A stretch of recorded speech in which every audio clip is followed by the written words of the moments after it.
Sir వాళ్ళకి కానీ. ఏం చదువుకున్నావు? నాకు చిన్న వయసులోనే అయింది సార్. అంటే అప్పుడు నాకు అంత ఇది లేదు సార్. చిన్న వయసులోనే మ్యారేజ్ అయింది. అందుకే మళ్ళీ వాళ్ళు అట్లా తీసుకొని పోయి అక్కడ ఎన్ని లక్షలు కమ్ముకొని వచ్చినారో ఏమో సార్ వాళ్ళు. అది తాగినప్పటి నుంచి వాళ్ళతోనే పోవాలనిపించింది. తర్వాత భర్త నువ్వు ఉండకుండా అసలు మీ ఇద్దరి మధ్యన ఎందుకు విభేదాలు వచ్చాయి? ఎందుకు? భర్త టైఫాయిడ్ మలేరియా వచ్చి తలకి ఎక్కింది సార్. ఎక్కిపోయిన తర్వాత అది ఎక్కువ అయిపోయా, బలహీనం అయిపోయా. అప్పుడు మా దగ్గర డబ్బులు కానీ లేవు సార్. మేమంతా చాలా బీదరాళ్ళం మేము. అది చూపించినాం. అయినా కానీ మా అమ్మ మా నాయన మ్యారేజ్లో పెట్టిండే కమ్మలు బుట్టలు కానీ అమ్మేసినాను సార్. అమ్మేసి కానీ చూపించిన, అయినా కానీ తక్కువ కావట్లేదు. దాంట్లో అట్లా ఇదే ఒక వారం పిలుచుకొని పోకుండా అది ఎక్కువ అయిపోయి జ్వరము తలనొప్పికి ఎక్కువ అయిపోతానే మళ్ళీ ఇప్పుడు మన దగ్గర ఉంటే చూపించేకి, మన దగ్గర లేని నేను ఎట్లా చూపించేది సార్. చూపించే మళ్ళీ అట్లా బాగలేక అట్లా ఉండి ఎక్కువ అయిపోయి చనిపోయిండు. తర్వాత నాకు అట్లా మోసుకిచ్చి అట్లా తీసిండే సార్. అక్కడ భర్త బతుకున్నంత వరకు కొంత కుటుంబం బాగుంది కానీ కుటుంబం బాగుంది. ఆయన చనిపోయిన తర్వాత మీ కష్టాలు ప్రారంభమయ్యాయి. అవును సార్. అసలు ఆ రొంపిలోకి ఎందుకు వెళ్ళాలి? అంటే ఇట్లా చేస్తారని మాకు తెలియదు కదా సార్. అన్న ఇప్పుడు ఉండే అంత తెలివి అప్పుడు లేదు సార్ నాకు. ఎలాగా అసలు మీకు వాళ్ళలో పరిచయం అయ్యారు? అంటే మా ఊరు వాళ్ళ ఊరు కొంచెం ఇప్పుడు గెజిరెడ్డిపల్లి ఇప్పుడు ఈ ఊరు ఆఫీస్ ఎట్లా ఉందో అట్లా ఉంది సార్. అంటే అయిపోయి ఏమన్నా మోటార్ మెకానిక్ అట్లా మోటార్ ఇవి కాలిపోతే కన్నా మోటార్ మెకానిక్ చేసేకి వస్తుండే. మా చిన్నాన్న వాళ్ళకి పరిచయం పరిచయం అయితే ఇప్పుడు పరిచయం ఉన్నాళ్ళే కదా అని చెప్పి కదిర్లో వచ్చినారు సార్ వాళ్ళు మేము ఇక్కడ ఉన్నప్పుడు. అంటే అప్పుడు నాకు ఆ రోజు కొంచెం ఆరోగ్యం బాగలేకుండా అయిపోయింది. ఆరోగ్యం బాగలేకుండా ఉంటే నేను ఏం చేసిన స్టవ్ మీద అన్నం పెట్టేసి హోటల్లో నుంచి పప్పు తీసుకొని పోదామని వచ్చాను సార్. వాళ్ళు ఆ హోటల్లోనే ఉన్నారు. ఇప్పుడు చూసిన వాళ్ళు కదా అని చెప్పి వాళ్ళు ఏమన్నారంటే మా టిఫిన్ అన్న చేయి లక్ష్మీదేవి అన్నారు. నేను టిఫిన్ చేయను, అన్నం గ్యాస్ మీద పెట్టేసి వచ్చిన, పప్పు తీసుకొని పోదామని వచ్చిన, నాకు ఆరోగ్యం బాగలేదు అని చెప్పాను సార్. సరేలే టిఫిన్ చేయమంటే చేయలేదు, పెప్సీ అన్న తాగు అని చెప్పినారు. నాకు పెప్సీ కానీ వద్దు, నేను మొహం కానీ గడగలేదు, నేను ఇంటికి పోయి మొహం కడుక్కొని అన్నం తింటా అన్నాను సార్. దాంట్లో అర్థం తాగాను అంతే సార్. ఇప్పుడు చూసిన వాళ్ళే కదా అట్లా ఈ పని చేస్తారని తెలియదు కదా సార్. మళ్ళీ అది కొద్దిగా తాగిన తర్వాత అప్పటి నుంచి నాకు ఇక్కడ ఇది లేదు సార్. నాకు వాళ్ళతోనే పోవాలని నాకు మైండ్. ఇక్కడ ఉండాలా, వీళ్ళతో ఉండాలా, మా కుటుంబంలో మా ఫ్యామిలీలో కలిసిమెలిసి ఉండాలని లేదు, వాళ్ళతోనే పోవాలని. అదే సార్, అప్పటి నుంచి వాళ్ళతోనే వెళ్ళిపోవాలని అనిపించింది సార్ నాకు.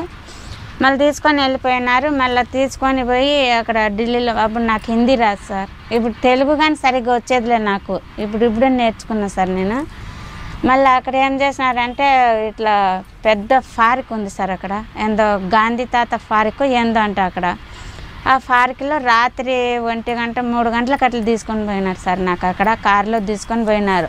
ఆ కారులో ఎట్లా అంటే లోపల ఉండే మనిషి బయట వాళ్ళకి కనిపరాదు, బయట ఉండే వాళ్ళ మనిషి కనిపిస్తుంది సార్.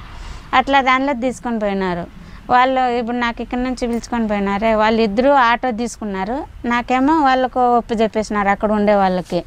అయినా నేను చెప్పిన మీతోనే వచ్చినా, మీతోనే వస్తాను నేను, మీరు ఎక్కడ వెళ్తున్నారంటే ఇట్లా సిటీ కదా ఇది, 2-3 ఇక్కడ కూర్చుండేది, 5-6 మంది కూర్చొనేరు పట్టుకుంటారు, మీరు ముందర వెళ్ళండి, మేము వెనక ఆటో తీసుకొని వస్తామని చెప్పి మా కార్లో పంపించేసి వాళ్ళు వెనక్కి వచ్చేసినారు సార్. నాకు అంత డబ్బులు కమ్మేసి. హిందీ రాదు నాకు. వాళ్ళు హిందీలో మాట్లాడుకున్నారు. ఇందులో మాట్లాడుకొని అన్ని లక్షలు కానీ అమ్ముకొని నాకు అక్కడ పంపించేసి వీళ్ళు ఇటుకి వచ్చేసినారు.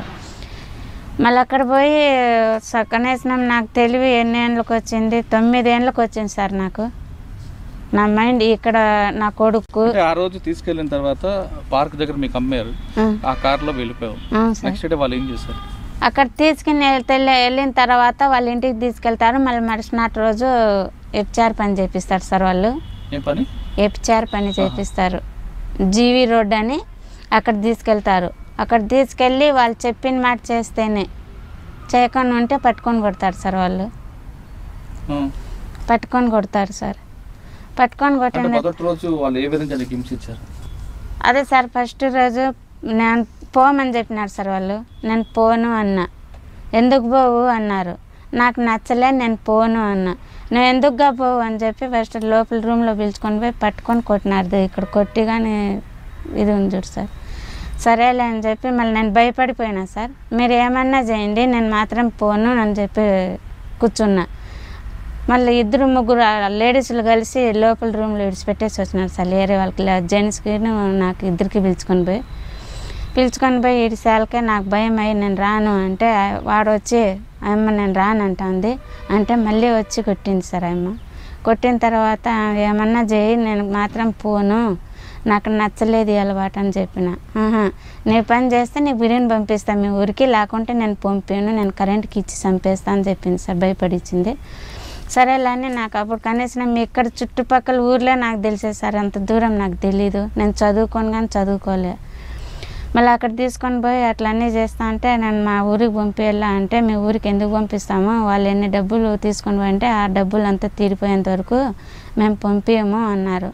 అంటే వాళ్ళతో మాట్లాడుకోండి, మాతో ఏం సంబంధము, మేము తీసుకోలేదు కదా, మేము తినలేదు కదా, మాకు ఊరికనే ఎందుకు ఈ ఎంసీ పెడుతున్నారంటే వాళ్ళు తీసుకొని పోయినారు కదా, వాళ్ళకి మీరు అడగల, మేము ఎందుకు అడుగుతామని మమ్మల్ని పట్టుకొని కొట్టినారు సార్ వాళ్ళు. సరేలే అని చెప్పి అట్లా 10 ఏళ్ళు చేయించినారు సార్. అక్కడ కొట్టిపించుకొని తిట్టిపించుకొని కంటికి నిద్ర లేక ఆడంటే కనీసం బొక్క పడిపోయినా కానీ చూపించరు సార్ వాళ్ళు. టయానికి నిద్ర ఉండదు, అన్నం ఉండదు. రాత్రి 3 గంటలకు పెడితే మళ్ళీ రాత్రికి 3 గంటల అన్నం పెట్టేది, అది అంతంత పెడతారు సార్. అది ఢిల్లీలో మీరు ఉన్న టైంలో మీ దగ్గర రకరకాల కస్టమర్లు వస్తుంటారు. అంటే కొంతమంది మంచి వాళ్ళు ఉంటారు, కొంతమంది చెడ్డ వాళ్ళు ఉంటారు. కానీ ఎక్కువగా ఎటువంటి వాళ్ళు వస్తుంటారు? ఎక్కువ తాగిన వాళ్ళు వస్తారు సార్. తాగి వచ్చిన వాళ్ళు ఇప్పుడు వాళ్ళకు మనం మంచిగా ఇది చేస్తే బాగుంటుంది, లేకుంటే మనం మంచిగా ఇది చేయకుండా ఉన్నామనుకో బయట పోయి వాళ్ళకి చెప్తారు మాకు మంచిగా ఇది చేయలేదు, లోపల వాళ్ళు మాకు ఇది చేస్తున్నారని. వాళ్ళు పోయి 1కి 2 చెప్తే మళ్ళీ వాళ్ళకి పట్టుకొని కొడతారు సార్ వాళ్ళు. ఎందుకుగా ఏంటిగా వాళ్ళు డబ్బులు ఇవ్వలేదా, ఇప్పించుకున్నాం కదా, వాళ్ళు మంచిగా చూసి పంపేలా అని చెప్పి పట్టుకొని కొడతారు సార్ వాళ్ళు. ఆ రోజు అన్నం కానీ పెట్టారు. అట్లే చాలా హింస పెట్టినారు సార్. తాగి వచ్చిన తర్వాత వాళ్ళు చాలా వికృతంగా రాక్షసంగా అవును సార్. అంటే అంత రాక్షసంగా ఎలాగో వాళ్ళు చెప్పొచ్చు కదా, మీరు వాళ్ళు వచ్చిన వాళ్ళు మగవాళ్ళు కాదు, రాక్షసంగా ప్రవర్తిస్తారు. ఇప్పుడు మేము అట్లా చెప్తే వాళ్ళు పట్టుకొని కొడుతున్నారు కదా సార్. భరించుకోవాలా, వాళ్ళ లోపల ఏమి చేసినా మీరు భరించుకోవాలా, డబ్బులు ఇస్తాను లేదా మనకి అని అంటారు సార్. కొడతారు కూడా. అంటే మీకు మర్చిపోలేనిగా రాక్షసం ప్రవర్తించిన వ్యక్తులు ఎవరైనా గుర్తున్నారా? అంటే అక్కడ ఇప్పుడు నేను వచ్చి 3 ఏళ్ళు అయింది సార్. అంత టైంలో అంత ఇటువంటి మనిషి లేడు అన్న ప్రవర్తించే వాళ్ళు ఎవరున్నారా? అంత రాక్షసు అంటే ఇప్పుడు అంతగా గ్యాప్ ఉండదు సార్. చాలా రోజులు కదా వచ్చేసి. బాగా హింసించేవారు అంత నేను చెప్తున్నాను కదా సార్, చాలా హింస పెట్టినారు సార్. అక్కడ అయితే కస్టమర్లు హింస పెట్టినారు, ఇక్కడ నుంచి పిలుచుకొని పోయే వాళ్ళు కానీ బాగా కొట్టినారు సార్ మాకు. తర్వాత ఎన్ని సంవత్సరాల తర్వాత నువ్వు తెలుగు నేర్చుకున్నావు? మళ్ళా 8 సంవత్సరాలకు అట్లా నేర్చుకున్నాను సార్. 8 సంవత్సరాలకు అట్లా నేర్చుకున్న తర్వాత మళ్ళీ నేను అడిగినాను సార్ ఇంటికి పోతాను అంటే. మళ్ళీ నేను అట్లా 8 సంవత్సరాలు ఒకే కంపెనీలో పనిచేసావా? అంటే పక్కన సార్. ఇప్పుడు లైన్గా ఉంటారు కదా సార్. ఇప్పుడు ఒకరోజు నెల 3 నెల సంవత్సరం అట్లా నా దగ్గర, ఇంక వేరే వాళ్ళ దగ్గర 2 సంవత్సరాలు 3 సంవత్సరాలు, ఇంకా వేరే వాళ్ళ దగ్గర 1 సంవత్సరం 1.5 సంవత్సరం అట్లా పెడతారు సార్. అట్లా పెడతారు. అంటే ఒక్కొక్క రోజు సంవత్సరము 2 సంవత్సరము ఒక ఆమె దగ్గరే ఉంచారు సార్. ఇప్పుడు వాళ్ళు మెయింటైన్ చేస్తారు కదా సార్, వాళ్ళే చేంజ్ చేసుకుంటారు అన్నమాట. మరి 9 సంవత్సరాల తర్వాత మరి సొంత ఊరికి ఏ విధంగా వచ్చావు? మళ్ళీ అట్లా ఇప్పుడు వాళ్ళు పంపించలేదని చెప్పి సార్, మళ్ళీ నాకు కనీసం నా సంతకం కానీ రాదు సార్. నేను చదువుకొని కానీ చదువుకోలే. మళ్ళీ నేను కడప నుంచి ఒక అమ్మాయి, ఇక్కడ బెంగళూరు నుంచి ఒక అమ్మాయి, వాళ్ళిద్దరికి పిలుచుకొని పొద్దున్నే 5 గంటలకు ఇక్కడ ట్రైన్ ఉంటుంది సార్. ఇప్పుడు ఆ ట్రైన్కి పోతే ఆడ పట్టేస్తారని చెప్పి ఆ పాపని వాళ్ళిద్దరికి పిలుచుకొని బస్ స్టాండ్కి వెళ్ళిపోయినాం సార్. బస్ స్టాండ్కి మేము దిగే లోపల ఒక ఆటో వచ్చినాడు. ఆయప్పకి చెప్పినాం ఇట్లా మాకు చాలా హింస పెడుతున్నారు, మీకు కూతుర్లో చెల్లిలో ఎవరన్నా ఉంటారో మాకు ఇట్లా సహాయం చేయాలా, మాకు బస్ స్టాండ్లో అట్లా చేర్చేయమంటే బస్ స్టాండ్లో 5 గంటలకు చేర్చేసినారు సార్. చేసేసిన తర్వాత మళ్ళీ అక్కడక్కడే 2 రోజులు బాధపడినా సార్. నేను మాకు దిక్కు తెలియదు కదా సార్, మేము అసలు అక్కడ నుంచి ఇంత దూరం రావాలంటే మాకు తెలియదు కదా. 3 అట్లా వాళ్ళమే. అక్కడే 3 రోజులు అక్కడే బాధపడినాం. ఆడే బస్సు ఎక్కేది, ఆడే దిగేది, ఆడే బస్సు ఎక్కేది, ఆడ కనీసం కంటికి నిద్రలే, అన్నంలే, 3 రోజులు అట్లే ఆడే బాధపడినాం. మళ్ళీ తర్వాత బస్సు ఎక్కినాం సార్. మళ్ళీ బస్సు ఎక్కి మళ్ళీ అడిగినాం వాళ్ళకి, అడిగితే ఇటు హైదరాబాద్ పోతుంది అన్నారు. సరేలే మన ఆంధ్రాలో పడిపోతే మళ్ళీ ఎట్లా అవుతుంది అని చెప్పి. ఢిల్లీ నుంచి హైదరాబాద్ బస్సులు లేవి అక్కడగా సార్, ఇక్కడ హర్యానా, బీహార్, హర్యానా అని ఉంటుంది సార్. అవి దాటుకుంటే హైదరాబాద్ బస్సు వస్తుంది సార్ అక్కడ. మళ్ళీ అక్కడ నుంచి ఆ బస్సుకు వచ్చాకే మళ్ళీ హైదరాబాద్లో వచ్చేసినాం సార్. హైదరాబాద్ నుంచి ఇక్కడ వచ్చాక మా దగ్గర డబ్బులు లేవు సార్ మాకు. ఇప్పుడు ₹1 ఇయ్యరు మాకు. సంపాదన అంతా వాళ్ళే తీసుకుంటారు. మీకు ఎందుకు ఇంకా ఈ సంపాదన, మేము ఇస్తున్నాం కదా, మేము చూస్తున్నాం కదా, మేము తినిపిస్తున్నాము, మీకు ఎందుకు డబ్బులు అని చెప్పి మా చేతికి ₹1 ఇయ్యరు సార్ వాళ్ళు. మళ్ళీ తీసుకోకుండా మళ్ళీ అక్కడ నుంచి ఇప్పుడు హైదరాబాద్ నుంచి బెంగళూరుకి వచ్చాక మా దగ్గర ₹1 లేదు. మళ్ళీ ఆ పాప బెంగళూరు పాప వాళ్ళు చూసిన వాళ్ళు అంటే వాళ్ళకి చెప్పి వాళ్ళ దగ్గర ₹1000 ఇప్పించుకొని మళ్ళీ బెంగళూరుకి పోయినాం సార్. బెంగళూరుకి పోయి వాళ్ళ అమ్మ వాళ్ళ నాయన ఇంటికి పోయి మళ్ళీ వాళ్ళ ఇంటి దగ్గరే ఉండి ఆ రోజు మళ్ళీ ఇప్పుడు అక్కడ నుంచి మా ఊరికి వచ్చేగాని లేదు. ఫస్ట్ ఆ పాపను అక్కడ ఇడిచిపెట్టేసి మళ్ళీ ఈ పాపను కడపాక వాళ్ళ ఇంటికి ఇడిచిపెట్టేసి మళ్ళీ నేను మా బెంగళూరులో 4 నెలలు కాంక్రీట్ పనికి చేసి మళ్ళీ మా ఇంటికి వచ్చినాను సార్ నేను. మళ్ళీ మా ఇంటికి వచ్చిన తర్వాత 10 ఏండ్లు మా కంటికి కనపరాలేదు, మేము చచ్చిపోయింది అనుకున్నాము అని చెప్పి మా అన్న, మా నాయన, మా అమ్మోళ్ళు, మా అన్న పట్టుకొని కొట్టినాడు సార్. నాకు పట్టుకొని కొట్టి కృష్ణాయిలు 10 లీటర్ కృష్ణాయిలు ఉంటున్నాడు. ఆ కృష్ణాయిలు నా కొడుకు చిన్నగా అప్పుడు, మీ అమ్మ కాదు నా చెల్లెలు కాదు, నీ కృష్ణాయిలు పోయి నేను అంటిస్తా, కూర్చుంటే నేను ఎన్నేళ్ళు కూర్చుంటాను స్టేషన్లో, కూర్చోబెడితే ఒక 3 ఏళ్ళు 4 ఏళ్ళు అంతే కదా, సంపదంగదాము వద్దు, నీకు మీ అమ్మ లేదు నాకు మా చెల్లెలు లేదు అనుకుంటానని చెప్పి కృష్ణాయిల డబ్బు తీసుకొచ్చి దగ్గర పెట్టినాడు సార్. అప్పుడు ఏమనుకున్నా అంటే నేను అంత హింస పెట్టి అక్కడ నేను అంత బాధపడి అంతగా వచ్చిన నేను వీటికి వచ్చాకే నేను నాకు మళ్ళీ కృష్ణాయిలు పోసి నేను ఇది చేస్తా అంటున్నాడే మా అన్న. మా చెల్లెలు ఇంటికి వచ్చిందని సంతోషం పడలేదు. మా అన్న మళ్ళీ ఈ మాట అంటున్నాడే, నా కొడుకుని దెబ్బతున్నాడే కాల్ చేయమని చెప్పి బాధపడినా సార్ నేను. నా కొడుకు నా కళ్ళు చూసి ఏడుస్తున్నాడు, మా అమ్మని కాల్ చేయమని చెప్తున్నాడు మా మామ అని చెప్పి. ఆ మాట అనాలకి మళ్ళీ నా కొడుకు మా అమ్మ దగ్గరికి వెళ్ళిపోయినాడు. వెళ్ళిపోయిన తర్వాత మళ్ళీ నేను అన్నం కానీ తినలే, పక్కన రూమ్లో పోయి పండుకుండేసినాను సార్ నేను. అట్లా హింస పెట్టి అట్లా ఇబ్బంది పెట్టినాడు సార్. కనీసం కట్టుబట్టలతో వచ్చేసిన సార్ నేను. ఇప్పుడు కానీ నేను కూలి నాలి చేసి నా కొడుకుని ఇంట్లో సంసారం చూసుకోవాలా, కొడుకుని చదివించుకోవాలి సార్. నాకు తినడానికి కానీ జరగదు. కూలికి పోతే నాకు తినేకి, కూలికి పోకుండా ఉంటే లేదు సార్ నాకు. కనీసం ఇల్లు లేదు, నాకు పెన్షన్ డబ్బులు లేదు, రేషన్ కార్డు లేదు, అట్లాంటి ఏంది లేదు సార్. అక్కడ పోయి నేను ఢిల్లీలో ఉన్న పడ్డ కష్టం కన్నా ఇక్కడికి వచ్చే కష్టం ఎక్కువైందంట. కాదు సార్, మా అన్న ఈ మాట అనాలకే ఆ బాధ అనిపించింది సార్ నాకు. ఇంట్లో ఆదుకోవాల్సింది పోయి ఆదుకోకుండా అవమానపరిచారని బాధపడ్డాను. అవును సార్, అక్కడ నుంచి బాధపడి నేను ఇక్కడ వచ్చినాను కదా, మా చెల్లెళ్ళు అక్కడ ఏమేమి బాధపడి వచ్చిందో అని అట్లా ఆలోచన చేయలే మా అన్నోళ్ళు. మా అన్నోళ్ళు వాళ్ళు ఇంకా నేను చంపుదాము అది ఇది అంటున్నారు కదా, నేను ఇంక ఈ బతికే ఎందుకు వేస్ట్ కదా అని చెప్పి అట్లా బాధపడినా సార్ నేను. తర్వాత ఏ విధంగా ఉంది మీ జీవనం? ఇప్పుడు నేను కూలీనాలు చేసి మా అమ్మ మా నాయన ఇంటి దగ్గర లేదు సార్, నేను మా అత్తోళ్ళ ఇంటి దగ్గర వచ్చేసిన నేను. అక్కడ వచ్చి కూలీనాలు చేసుకొని బతుకొని సంసారం చూసుకొని పిల్లల్ని చదివించుకుంటాను. సంవత్సరానికి 10,000 కట్టాలి సార్ నేను. ఇంట్లో సంసారం చూసుకోవాలి. అది ఒక రోజు కూలి దొరికైతే 4 రోజులు 5 రోజులు కూలి దొరకదు సార్ నాకు. అది మోల్డింగ్ పని, ఆ ఎండకి రోజు అది సిమెంట్ వేడి, దానికి పోతానే ఉండాలి సార్. కదమ్మా, ఇప్పుడు భర్త చనిపోయాడు, తప్పని పరిస్థితిలో మాయ మాటలు నమ్మి నువ్వు ఢిల్లీ వెళ్ళావు, అక్కడ 9 సంవత్సరాలు కష్టపడ్డావు, తిరిగి హైదరాబాద్ వచ్చావు, హైదరాబాద్ మీదుగా మీ ఇంటికి వెళ్ళావు. అయితే అక్కడికి వచ్చేసరికి మీ అన్న ఆదుకోపోవడంతో నువ్వు కొంచెం మనసు బాధపడింది సార్. తర్వాత కష్టాలు.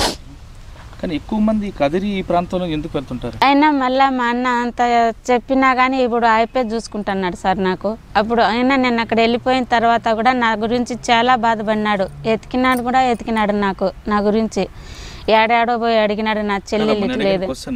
కదిరి ప్రాంతంలో నీలాంటి వాళ్ళు ఎక్కువ మంది ఎందుకు ఉన్నారంట? ఎవరెవరి పరిస్థితి వాళ్ళు సార్, ఇట్లా మోసుకొచ్చి ఇట్లా తీసుకుపోతారని ఎవరికి తెలియదు కదా సార్. ఎవరైనా కానీ సార్, ఇప్పుడు నువ్వు కానీ నేను కానీ చూడమ్మా పలాని చోట మేము బతికే దారి చూపిస్తామంటే ఎవరైనా మాటింటారు సార్ గబక్కన. ఇప్పుడు కూలీకే పోతాం, ఆడ 10 రూపాయలు తక్కువ ఇస్తారు, ఇంకా ఎవరైతే 10 రూపాయలు ఎక్కువ ఇస్తారంటే ఎక్కువ ఇస్తే తాగా కదా సార్ పోయేది, తక్కువ ఉండే తారు పోరు కదా. ఇట్లా మోసపోతున్నాను సార్ ఇక్కడ. నీలాంటి కష్టమే ఇంకొక మహిళకు వచ్చిందనుకో, ఆమె నీలాగే నమ్మి మోసపోయకుండా నువ్వు వాళ్ళకి అటువంటి మహిళలకి ఏ సలహాలు ఇస్తావు? మేము అట్లా పోయి అట్లా మేము లేనిది బాధలు పడినాము, అగసాట్లు పడినాము. మీరు అట్లా చేయకూడదు.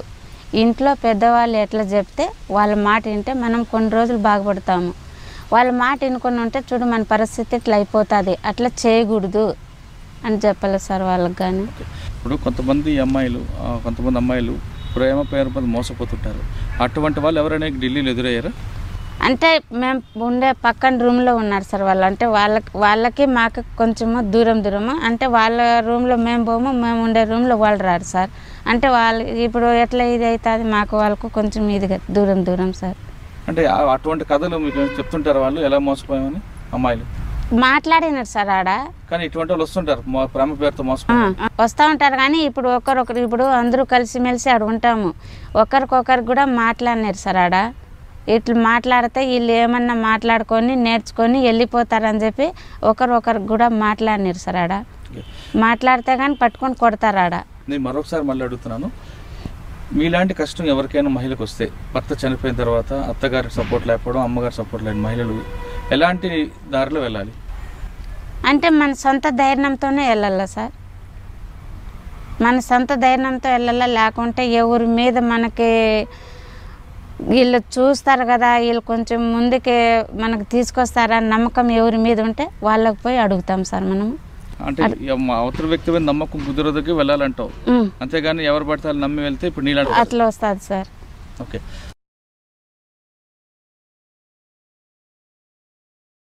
ఏ మహిళకు వచ్చినా ఖచ్చితంగా ఆ సమయంలో తమకు కావాల్సిన వారితో సంప్రదించి నిర్ణయం తీసుకోవాలి, లేదా తమ నిర్ణయాన్ని మరొకరితో షేర్ చేసుకొని ఆ విధంగా వెళ్ళాలి, ముందుకు వెళ్ళాలి. అంతేగాని